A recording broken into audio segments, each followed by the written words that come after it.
Eu vou começar aqui lendo 2 versículos. Gênesis 19, 13 fala assim: por que destruiremos este lugar? Porque o clamor deles tem subido diante da face do Senhor, e o Senhor vos enviou para destruí-los. E o Senhor nos enviou para destruí-los. E Jonas 1:2. Levanta-te e vai a Nínive, aquela grande cidade, e clama contra ela, pois a sua maldade subiu diante de mim. Deus amado, Deus misericordioso, eu te peço que neste momento, Senhor, não seja o Luciano, mas seja o Senhor a falar, seja o teu Santo Espírito, Senhor. Guia, Pai, guia. Eu não quero estar aqui falando através da minha inteligência, eu quero estar falando através do teu Santo Espírito, Senhor. Direciona a palavra, Senhor. Eu não quero me apegar ao esboço escrito, mas eu quero apegar ao direcionamento que tu queres dar aos corações de todos os que estão aqui presentes e dos que ainda entrarão. É que eu te peço e te agradeço em nome de Jesus. Amém. Irmãos, vocês notam que as semelhanças e as diferenças nesses 2 versículos? Tanto em Gênesis quanto em Jonas, nós temos aqui cidades, né, onde a iniquidade era tamanha que chegou na narina de Deus e ele percebeu, né? E ele ficou muito, muito chateado. Mas a diferença foi como essas cidades lidaram com essa situação, né? Aí o título que eu coloquei na mensagem, né, que vem em forma de pergunta, né? Você e eu estamos como Nínive ou como Sodoma e Gomorra aos olhos de Deus? Né? As iniquidades chegam às lágrimas de Deus. Mas aí vamos ver aqui no decorrer da palavra, né? Que os habitantes de Sodoma e Gomorra, quando eles viram os anjos, né? Eles não sabiam quem eram os anjos, mas eles foram para cima para ter relações com eles. Né? Eles desejavam manter. Eles não conseguiram nada, mas os anjos eles não ficar. Ló não deixou, né? Que eles ficassem do lado de fora. A ideia deles era circular pelas cidades para ver o tamanho da iniquidade. E só naquela atitude eles já tiveram a certeza, né, de que era isso mesmo, vamos lá, nós vamos destruir tudo que está aqui. Né? Hoje, né, nós temos as gerações após a minha, né, eu estou com 50 anos, as gerações após a minha, elas têm ficado cada vez mais fracas. Né? Por que elas têm ficado mais fracas? Porque elas não têm... elas não passam mais tempo refletindo. Né? O imediatismo que as redes sociais elas conseguiram fazer, né? Que a internet conseguiu fazer, ela consegue fazer com que, vamos supor, nós estamos nessa live, cada um está na sua residência, né? De vez em quando entra a mãe da irmã Diane, que está no Nordeste, né? Quando o irmão Sebastião estava no Rio Grande do Sul, de vez em quando ele assistia com a gente. Até aí, beleza, nós estamos usando de forma legal. Só que tem gente que está conversando com uma pessoa no Japão e não consegue conversar com a pessoa que está do lado. Ela nem olha, né? E essas pessoas elas não têm mais encarado os problemas. E elas vão se afundando. Mas elas não estão sozinhas, né? Existem pessoas que tentam mudar o posicionamento delas.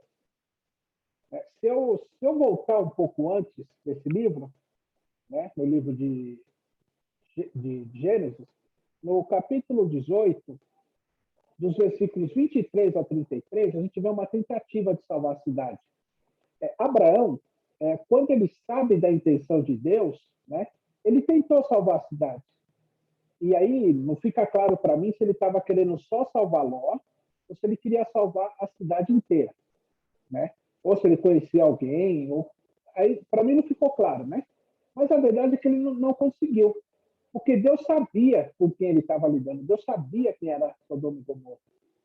O versículo 23 começa assim, do capítulo 18. E Abraão se aproximou e disse: Tu destruirás também os justos com os ímpios? Se porventura houver 50 justos na cidade, tu destruirás também e não pouparás o lugar por causa dos 50 justos que estão nela? Esteja longe de ti fazer segundo essa maneira, matar os justos com os ímpios, e que os justos sejam como os ímpios, e isso esteja longe de ti. Não fará justiça ao juiz de toda a terra? E o Senhor disse: se eu achar em Sodoma 50 justos na cidade, então eu pouparei o lugar todo por causa deles. Ou seja, se na sua casa você for salvo, e mais ninguém da sua casa for, ninguém da tua família for, você pode estar salvando a tua família porque você é justo. Reflete em cima disso, mas você tem que ser justo. Versículo 27. E Abraão respondeu e disse: eis que agora resolvi falar ao Senhor, que sou somente pó e cinza. Se porventura faltarem 5 dos 50 justos, tu destruirás toda a cidade pela falta de 5? E ele disse: se eu achar ali 45, eu não destruirei. E falou-lhe mais uma vez e disse: se porventura se acharem 40 ali, e ele disse: não o farei por causa dos 40. 30. E ele lhe disse: não se ire o Senhor, e eu falarei. Se porventura se acharem 30 ali, e ele disse: não o farei, se eu encontrar 30 ali. E ele disse: eis que agora ousei falar ao Senhor. Se porventura houver 20, e ele disse: não a destruirei por causa dos 20. E ele disse: não se ire o Senhor, e ainda eu falarei somente mais esta vez. Se porventura se encontrarem 10 ali, e ele disse: não a destruirei por causa dos 10. 33. E o Senhor foi pelo caminho, assim que deixou de falar com Abraão, e Abraão retornou ao seu lugar. Isso fica como uma lição para nós. Por mais que um pai, uma mãe, uma avó, um amigo, uma amiga interceda por nós em oração ou aconselhamento, né? Se Deus não notar essa mudança nas nossas atitudes, ele não mudará a sua sentença. Pois para Deus mudar a sua decisão, a gente consegue mover a decisão de Deus, mas para isso ele precisa ver em nós a mudança. Ou, no mínimo, né, uma tentativa honesta. Vejam bem, irmãos, qual foi a principal diferença dos 2 primeiros reis de Israel? Vamos fazer um ranking. Quem pecou mais, Saul ou Davi?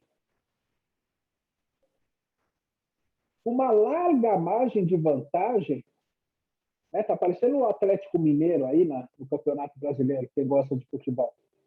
Com uma larga margem de vantagem, quem pecou mais foi Davi. Então, por que Davi era segundo o coração de Deus e Saul não foi? Vejam que Samuel até levou bronca de Deus, de tanto insistir com Saul.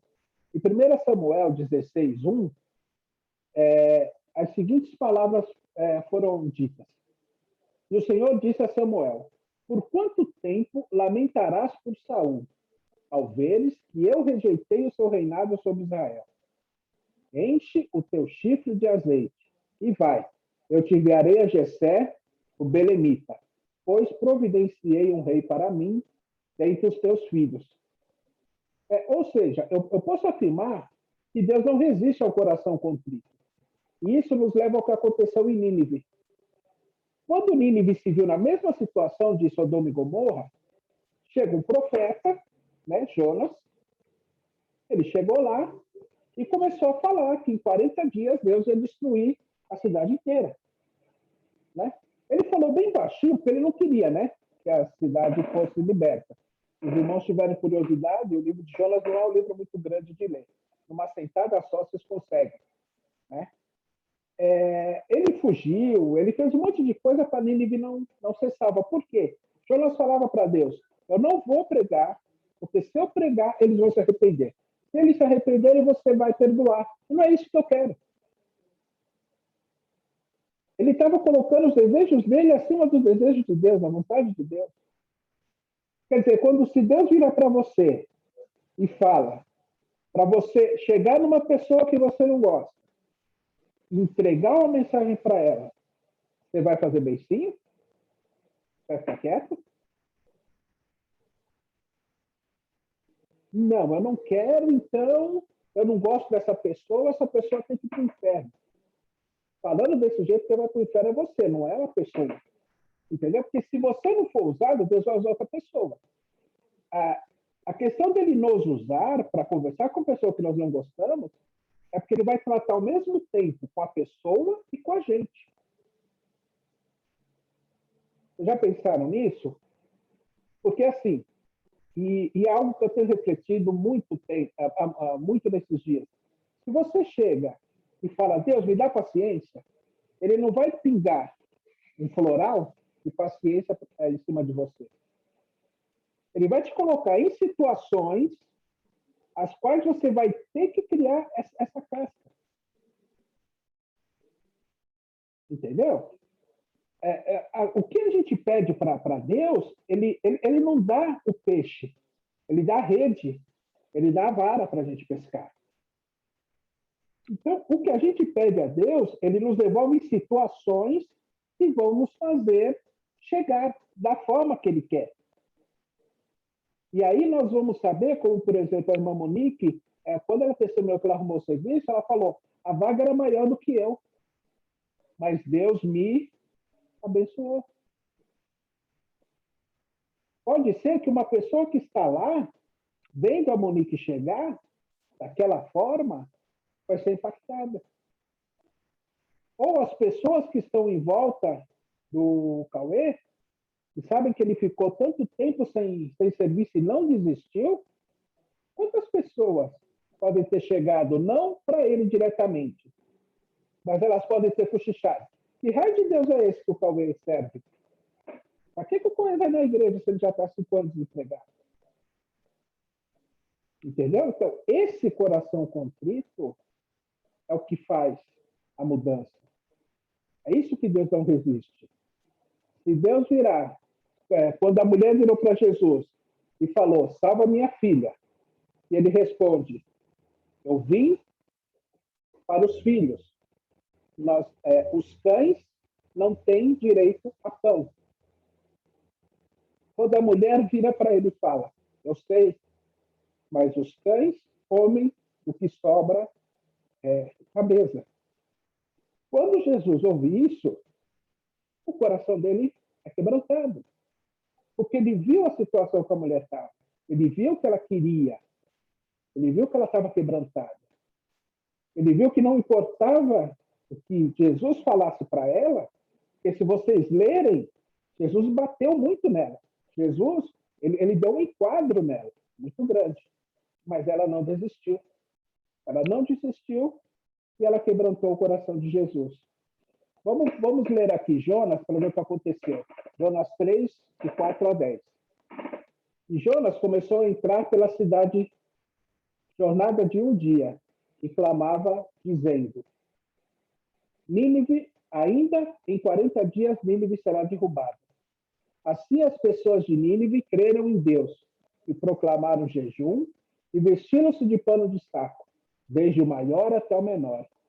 Assim, pois, a palavra chegou ao rei de Nínive, e ele levantou-se do seu trono. Tirou de si suas vestes, cobriu-se de pano de saco e sentou-se sobre a cinza. E ele fez com que isso fosse proclamado e divulgado através de Nínive, pelo decreto do rei e dos seus nobres, dizer, nem homens, nem animais, nem bois, nem ovelhas, provem coisa alguma. Nem se lhes dê alimentos, nem bebam água. Mas os homens e os animais sejam cobertos de pano de saco e clamem poderosamente a Deus. Sim, converta-se cada um do seu caminho mau e da violência que está nas suas mãos. Quem pode dizer se Deus voltará? Presta atenção nesse versículo 9. Quem pode dizer se Deus voltará e se arrependerá e se apartará do furor da sua ira para que nós não pereçamos? E o resultado vem no versículo 10. E Deus viu as obras como se desviaram do seu mau caminho. E Deus se arrependeu do mal que tinha anunciado que faria a eles e não o fez. Vamos pensar em outras pessoas rapidamente. Daniel. Daniel, quando foi incitado a não orar, o que ele fez? Ele orou. Vamos pegar um outro rei, Nabucodonosor. Ele teve um sonho, em Daniel 4:27. E o que o Daniel interpretou? Portanto, ó rei, seja meu conselho aceitável a ti. Interrompe os teus pecados pela justiça e tuas iniquidades, mostrando misericórdia ao pobre. Se isto pode ser um alongamento da tua tranquilidade. Ele fez isso? Não. O que aconteceu? Menos de um ano depois, ou mais ou menos um ano depois, ele estava comendo capim. Entendeu? Essa foi a diferença de atitude entre Sodoma e Gomorra e Nínive, voltando à cidade. Enquanto o local não houve arrependimento, muito pelo contrário, e outro houve arrependimento e a busca pelo perdão de Deus. Isso lembra, né, para a gente encerrar, Apocalipse 22:11. Aquele que é injusto, continue sendo injusto. E aquele que é impuro, continue sendo impuro. E aquele que é justo, continue sendo injusto. E aquele que é santo, continue sendo santo. E para encerrar, eu repito a pergunta. Né? É uma pergunta que eu faço para mim e eu faço para os irmãos. Aos olhos de Deus hoje, nós somos Nínive ou nós somos Sodoma e Gomorra? Quero agradecer a oportunidade, né, que foi dada.